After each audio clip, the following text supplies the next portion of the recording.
Philippe Arnoux, bonjour. Vous êtes géobiologue. Oui, Alors, bienvenue déjà sur, merci. sur la radio, le plateau de la radio. Géobiologue, vous êtes géobiologue. Expliquez-moi un petit peu en quoi consiste la géobiologie. Donc en fait, la géobiologie, c'est une science qui étudie l'influence sur notre environnement. Donc de la Terre, donc de géo la Terre, bio la vie, et logos l'étude. Donc en fait, on va étudier tous les phénomènes telluriques, électromagnétiques, qui peuvent être en relation avec notre habitat, notre lieu de vie ou notre lieu de travail.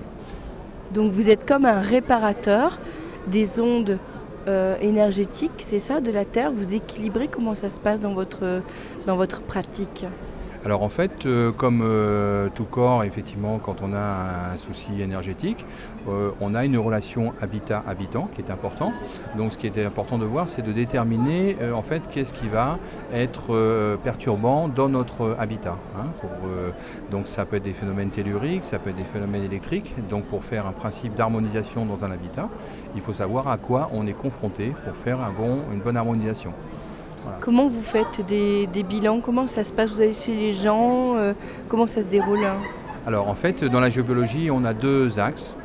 On a un axe effectivement qui est dit sensitive, où on va utiliser donc le pendule, les baguettes ou un appareil qu'on appelle l'antenne de l'échelle, où on va pouvoir détecter en fait donc les ondes telluriques, géomagnétiques, les réseaux, et ensuite donc tout ce qui provient de la Terre, c'est-à-dire les failles, cheminées cosmotelluriques. Donc là, on est sur une géobiologie sensitive. Donc moi, je pratique la radiesthésie depuis une vingtaine d'années, et donc au pendule, on peut même travailler sur plan, même quand on n'a pas été dans la maison, parce qu'on a un phénomène de résonance, comme les radiesthésistes qui travaillent sur photo, et donc qui sont à distance et qui déterminent certaines pathologies.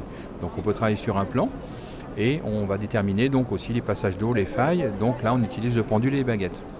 Ensuite, on a une géobiologie un peu plus technique pour tout ce qui est aujourd'hui ce qu'on appelle l'électrosmog, donc notre environnement électromagnétique, et qui va permettre de déterminer notre champ induit, c'est-à-dire ce qui nous touche en tant qu'électromagnétisme. On est polarisé, on est des êtres électromagnétiques au niveau de l'information cellulaire. Et on va, en fonction de ça, voir si les proximités d'antennes téléphoniques, les lignes à haute tension, toute l'informatique, nos téléphones portables peuvent affecter effectivement notre champ et l'information cellulaire. Donc aujourd'hui, on a beaucoup de reportages qui sont sur ce type de sujet. Et là, on va utiliser des appareils pour mesurer, faire donc ce qu'on appelle un diagnostic et proposer ensuite des mesures et des conseils pour apporter un mieux-être dans l'habitat. Donc là, vous rééquilibrez à travers quelques supports avec des appareils qui ont été déjà fabriqués ou comment ça se passe? Alors là, on a donc deux types d'appareils, soit effectivement des appareils techniques, des choses très simples, par exemple quand on a une prise de terre qui n'est pas bonne, de mettre au moins une multiprise avec des câbles blindés pour éviter justement les déperditions électriques.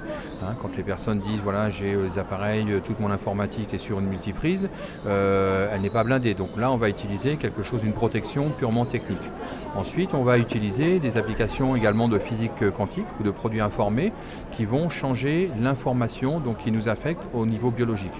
Quand on a un effet électromagnétique, le téléphone portable par exemple travaille en fonction de la fréquence, donc dans les hyperfréquences, sur le système immunitaire ou sur les champs d'ADN. Donc on a des applications de physique quantique qui permettent de rendre biocompatibles ces hyperfréquences et qui donc n'affectent plus le corps au niveau des problématiques. Intéressant, ça va loin tout ça, jusqu'à atteindre notre fréquence ADN. C'est interloquant quand même.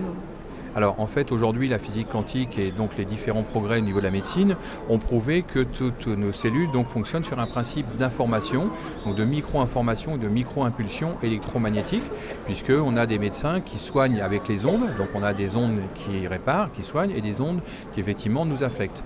C'est un phénomène d'excès quand on a quelque chose qui est trop fort en puissance, comme un micro-ondes ou un téléphone portable.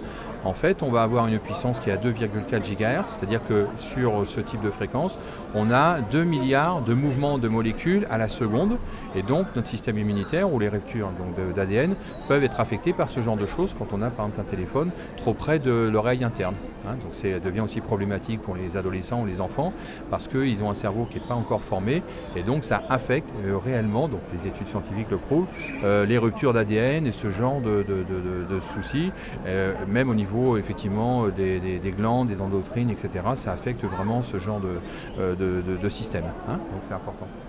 D'accord. On peut vous retrouver donc pendant cette journée qui nous reste demain au Salon du Bien-être.